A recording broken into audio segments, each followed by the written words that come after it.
అందరికీ నమస్కారం. భగవద్గీత 17వ అధ్యాయం శ్రద్ధాత్రయ విభాగ యోగంలో 2వ శ్లోకం.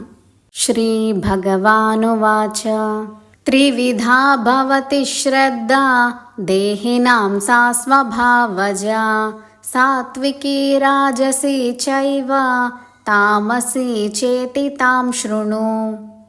ప్రతి వాడికి పుట్టగానే జ్ఞానం రాదు, అందరూ అజ్ఞానులుగానే పుడతారు. అటువంటి వాడికి శ్రద్ధ అనేది వాడి స్వభావాన్ని బట్టి వస్తుంది. శ్రద్ధ మనలో స్వభావ సిద్ధంగా ఉంటుంది, కానీ ఒకరు చెబితే వచ్చేది కాదు. అది పుట్టుకతో రావాలి, కానీ శాస్త్రములు చదివి నేర్చుకుంటే వచ్చేది కాదు. ఒకడు అమిత నిర్లక్ష్యంగా ఉంటాడు, దూకుడుగా ఉంటాడు, ఎవరు చెప్పినా వినడు. మరొకడు అమితమైన వినయ విధేయతలతో ఉంటాడు. అటువంటి వారిని మనం చూస్తూ ఉంటాము. ఇది స్వతహాగా వచ్చే గుణము అంటున్నాడు పరమాత్మ.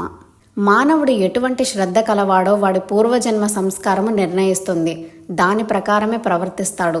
అటువంటి శ్రద్ధలు 3 రకాలుగా విభజించబడ్డాయి. వాటిని సాత్విక, రాజస, తామసిక శ్రద్ధలు అని అంటారు.